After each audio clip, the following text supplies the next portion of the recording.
अस्सलाम and welcome to all part 2 students in RB tutorials. I hope बेटा आप सब लोग बहुत खैर आफियत से होंगे। अल्लाह पाक आपको अपने हिफ्ज़ व अमान में रखे। इसी दुआ से हम आज का लेक्चर स्टार्ट करेंगे। आज का जो लेक्चर है हमारा ये बेस करता है chapter number 8 that is aliphatic hydrocarbon. इसके जो लास्ट टॉपिक हम स्टडी कर चुके हैं उसमें हमें नॉमेनक्लेचर ऑफ अल्केन, अल्कीन्स और अल्काइंस को स्टडी किया। नेक्स्ट वन हमारे पास जो टॉपिक था उसमें हमने अल्केन्स की प्रिपरेशन मेथड और उनकी केमिकल प्रॉपर्टीज़, केमिकल रिएक्शंस को स्टडी किया था। आज जो हम स्टडी करेंगे इसके अलावा हम अल्कीन्स पे जो स्टडी कर चुके हैं, हम अल्कीन्स में अल्कीन्स के प्रिपरेशन मेथड स्टडी कर चुके हैं। आज का जो लेक्चर बेस करता है उसमें हम देखेंगे कि अल्कीन्स जो होते हैं उनकी रिएक्टिविटी किस बेस पे होती है। अल्कीन्स अगर रिएक्शन करते हैं तो उनके रिएक्शन करने की रीज़न क्या होती है। तो बेटा हम टॉपिक स्टार्ट करते हैं रिएक्टिविटी ऑफ अल्कीन्स। अब अल्कीन्स की जो रिएक्टिविटी होती है एक्चुअल में वो किस वजह से होती है। अल्कीन्स रिएक्टिव होते हैं due to the presence of pi bond. ठीक है जी, अल्कीन्स किस वजह से होते हैं, रिएक्टिव होते हैं due to the presence of pi bond. It's mean कि हमें रिएक्टिविटी को कंसीडर करने के लिए सबसे पहले ये देखना पड़ेगा कि असल में जो अल्कीन्स की रिएक्टिविटी है वो किसकी प्रेजेंस की वजह से है। अल्कीन्स की रिएक्टिविटी है पाई बॉन्ड की प्रेजेंस की वजह से। ठीक है जी, अब हम नेक्स्ट देखते हैं पाई बॉन्ड रिएक्टिव होता क्यों है। तो एक्चुअल में जो पाई बॉन्ड की रिएक्टिविटी होती है वो किस वजह से होती है। एक तो हम यहाँ पे स्टडी करेंगे लोकेशन ऑफ पाई इलेक्ट्रॉन्स, कि जो पाई इलेक्ट्रॉन्स हैं उनकी लोकेशन कैसे बेस करती है अल्कीन्स की रिएक्टिविटी में। और सेकंड वन जो हमारे पास हेडिंग होगी उसको हम मेंशन करेंगे अवेलेबिलिटी टू इलेक्ट्रोफाइल्स। अभी हम इन सारी टर्म्स को देखेंगे कि इलेक्ट्रोफाइल्स क्या होते हैं और अल्कीन्स में जो पाई बॉन्ड की प्रेजेंस है या पाई बॉन्ड की जो लोकेशन है वो किस तरह से अल्कीन्स की रिएक्टिविटी को इन्हांस करती है। तो बेटा सबसे पहले देखने की बात ये है कि जब पाई बॉन्ड की फॉर्मेशन होती है, हमें पता है कि पाई इलेक्ट्रॉन्स क्या होते हैं, ये हम मेंशन करते हैं कि जो पाई बॉन्ड की फॉर्मेशन होती है, पाई बॉन्ड फॉर्मेशन कैसे हो सकती है।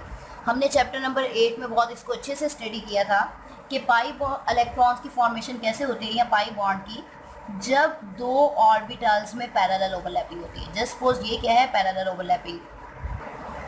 पैरेलल ओवरलैपिंग से इसकी फॉर्मेशन होती है। अब बेटा ज़रा आपने गौर करना है, जस्ट सपोज कंसीडर करें कि ये हमारे पास सेंटर पोजीशन क्या होती है, ये सेंटर की न्यूक्लियाई पोजीशन होती है। ठीक है, जब सिग्मा बॉन्ड की फॉर्मेशन होती है तो सिग्मा बॉन्ड में क्या होता है, सिग्मा बॉन्ड कुछ इस तरह से फॉर्मेशन होती है कि ये सपोज सेंटर का न्यूक्लियाई है। ठीक है जी, यहाँ पे सेंटर में न्यूक्लियाई है और जो दो ऑर्बिटल्स है उनमें कौन सी ओवरलैपिंग होती है, हेड टू हेड ओवरलैपिंग होती है। अब जब पाई बॉन्ड की फॉर्मेशन होती है तो हेड टू हेड ओवरलैपिंग के नतीजे में जो सिग्मा बॉन्ड होता है, जब सिग्मा बॉन्ड की फॉर्मेशन होती है तो हेड टू हेड ओवरलैपिंग के नतीजे में जो इलेक्ट्रॉन्स होते हैं सिग्मा बॉन्ड के वो उसी लाइन में लाए कर रहे होते हैं जहाँ पे दो न्यूक्लियाई लाए कर रहे होते हैं। सपोज ये भी एक न्यूक्लियाई है, ये न्यूक्लियस है, और ये भी हमारे पास क्या है, ये भी एक न्यूक्लियस है। और जो सिग्मा बॉन्ड के इलेक्ट्रॉन्स हैं वो कहाँ पे लाए कर रहे हैं, वो इन दोनों सेंटर्स में लाए कर रहे हैं। जबकि पाई बॉन्ड की फॉर्मेशन में क्या होता है, जो इलेक्ट्रॉन्स होते हैं ये न्यूक्लियाई की लाइन के अबव एंड बिलो एग्जिस्ट कर रहे होते हैं। अब एक क्लियर सी इमेजिनेशन आती है कि वो इलेक्ट्रॉन जो न्यूक्लियस की लाइन में एग्जिस्ट कर रहे होंगे, क्लियर सी बात है न्यूक्लियस उनको स्ट्रांगली अट्रैक्ट कर रहा होगा तो इसलिए वो बॉन्ड क्या होगा, स्ट्रांग होगा। जबकि पाई बॉन्ड की केस में जो इलेक्ट्रॉन्स की अवेलेबिलिटी होती है वो क्या होती है, above and below the line. मतलब इसको हम क्या मेंशन करते हैं, हम मेंशन करते हैं इसे above and below the line joining the two nuclei. ठीक है जी, above and below the line joining the two nuclei के मतलब जहाँ पे दो न्यूक्लियाई एक दूसरे को ज्वाइन कर रहे होते हैं उस लाइन से या तो पाई बॉन्ड की फॉर्मेशन में इलेक्ट्रॉन्स अबव होते हैं या फिर क्या होते हैं, बिलो होते हैं, in case of the parallel overlapping and in case of the pi bond formation. अब क्लियर सी बात है, सिग्मा बॉन्ड ज़्यादा स्ट्रॉन्ग होता है, पाई बॉन्ड वीक होता है। क्यों स्ट्रॉन्ग होता है, क्योंकि इसमें जो इलेक्ट्रॉन होते हैं ये उसी लाइन में एग्जिस्ट करते हैं जहाँ पे न्यूक्लियस होते हैं और न्यूक्लियस सिग्मा बॉन्ड के इलेक्ट्रॉन को स्ट्रांगली अट्रैक्ट करते हैं।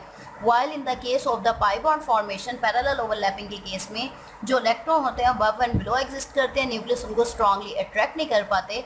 तो इसका नतीजा क्या होता है, ये जो बॉन्ड होता है पाई इलेक्ट्रॉन की फॉर्मेशन की वजह से, या इसको हम मेंशन कर सकते हैं कि location of the pi bond के पाई बॉन्ड की फॉर्मेशन की वजह से जो अल्कीन्स होते हैं उनका ये बॉन्ड इजीली ब्रेक हो जाता है। क्योंकि अल्कीन्स क्या होते हैं हमारे पास, just suppose H2C double bond CH2, ये जो सेकंड वाला बॉन्ड है ये किसको मेंशन करता है, ये पाई बॉन्ड को मेंशन करता है। तो ये इजीली ब्रेकेबल होते हैं as compare to the alkane जिसमें जस्ट क्या होता है, सिग्मा बॉन्ड होता है। अच्छा जी, अब हम नेक्स्ट आते हैं availability to the electrophiles. Availability to electrophile, किस चीज़ की अवेलेबिलिटी की बात कर रहे हैं हम? अवेलेबिलिटी की बात कर रहे हैं पाई इलेक्ट्रॉन्स की अवेलेबिलिटी की बात कर रहे हैं। इलेक्ट्रोफाइल्स क्या होते हैं? इलेक्ट्रोफाइल्स कहते हैं इलेक्ट्रॉन लविंग, फाइल्स कहते हैं या इलेक्ट्रॉन, इसको हम इलेक्ट्रॉन अट्रैक्टिंग भी कह सकते हैं। कि जो इलेक्ट्रॉन अट्रैक्टिंग मीन, हम इलेक्ट्रोफाइल के लिए क्या टर्म एक्सप्लेन करते हैं? This one is called as a electron loving, या फिर हम कह सकते हैं कि ये इलेक्ट्रॉन अट्रैक्टिंग होते हैं। अब क्लियर सी बात है, इलेक्ट्रॉन पे कौन सा चार्ज होता है? इलेक्ट्रॉन पे नेगेटिव चार्ज होता है। अगर इलेक्ट्रोफाइल्स इलेक्ट्रॉन लविंग ग्रुप्स को कहते हैं तो इट्स मीन इलेक्ट्रोफाइल्स पे कौन सा चार्ज होगा? पॉजिटिव चार्ज होगा। अब कहने की बात ये है कि अभी हम ऊपर मेंशन करके हटे हैं कि जो पाई इलेक्ट्रॉन्स होते हैं, जो पाई इलेक्ट्रॉन पाई बॉन्ड की फॉर्मेशन में इलेक्ट्रॉन होते हैं, ये क्या होते हैं? लूजली बॉन्ड होते हैं। तो क्लियर सा मतलब इसका ये आता है कि ये जो लूजली बॉन्ड इलेक्ट्रॉन्स होते हैं, ये मतलब हम यहाँ पे मेंशन करते हैं loosely bounded pi electrons easily available to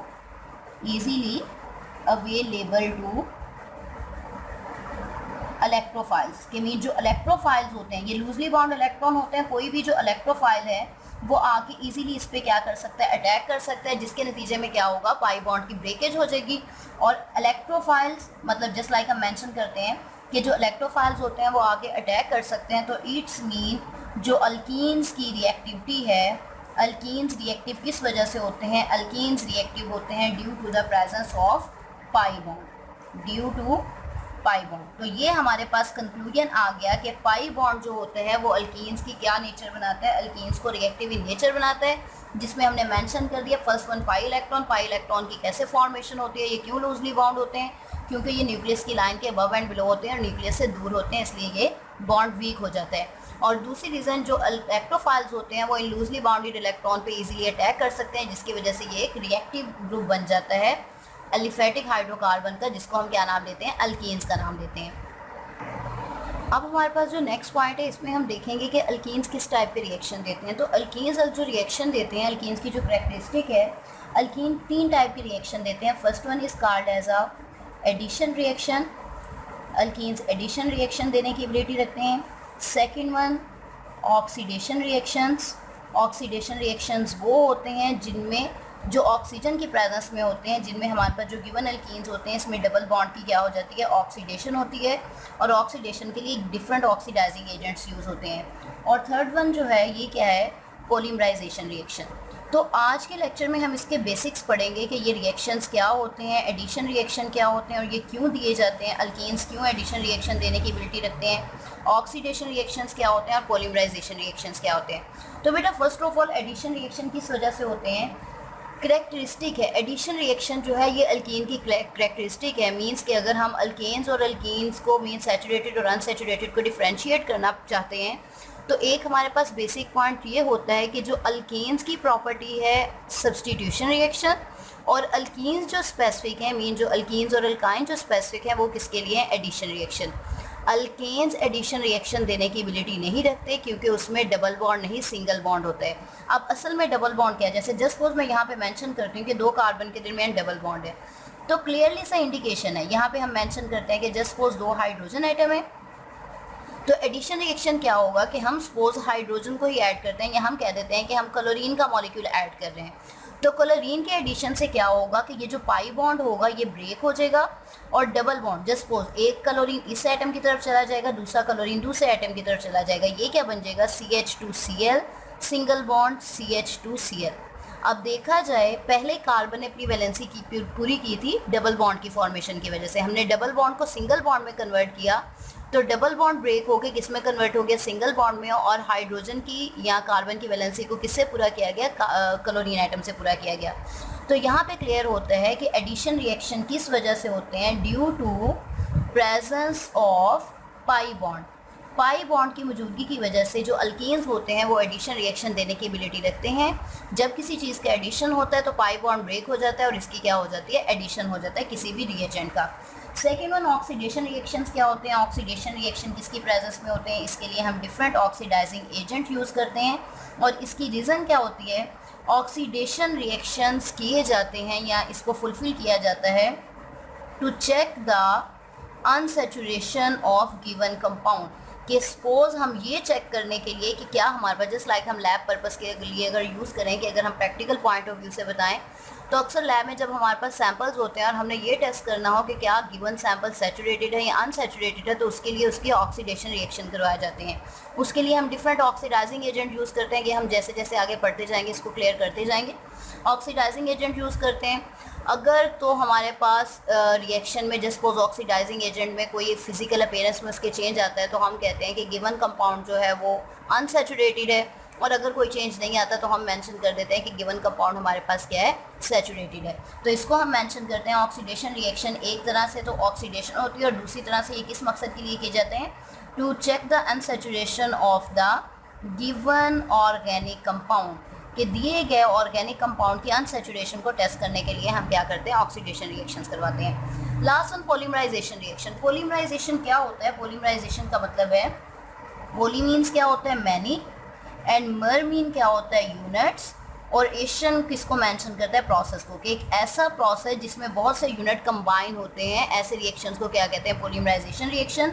और इसको हम सिंपली डिफाइन कैसे करते हैं कि जब मोनोमर्स कंबाइन होते हैं, मोनोमर किसे कहते हैं, मोनो मीन होता है वन एंड मर मीन यूनिट। जब एक यूनिट पे मुश्मिल कंपाउंड जो होता है जब मैनी टाइम्स कंबाइन होता है तो वो मिलके क्या बनाता है, this one is formed as a polymer. तो हमने जो रिएक्शंस पढ़ने हैं अल्कीन के, उसमें हम कौन कौन से रिएक्शन को स्टडी करेंगे, हम एडिशन रिएक्शन को स्टडी करेंगे, हम ऑक्सीडेशन रिएक्शंस को स्टडी करेंगे, और उसके बाद हम कौन से रिएक्शन को स्टडी करेंगे, पॉलीमराइजेशन। एडिशन रिएक्शन का आज मैं आपको इंट्रोडक्शन दूंगी और इनकी डिटेल जो है वो इंशाल्लाह हम नेक्स्ट लेक्चर में स्टडी करेंगे। तो स्टूडेंट्स, हम बात करते हैं कि कौन से एडिशन रिएक्शन होते हैं जो अल्कीन्स देते हैं। तो एडिशन रिएक्शन क्लियरली मतलब है कि एडिशन का मतलब है कि अल्कीन्स में किसी कंपाउंड को हमने क्या करना है, ऐड करना है। तो एडिशन रिएक्शन हम कौन कौन से स्टडी करेंगे, फर्स्ट वन हमारे पास होंगे हाइड्रोजिनेशन रिएक्शंस, ठीक है जी। सेकंड वन हमारे पास कौन से हैं, हैलोजिनेशन रिएक्शन।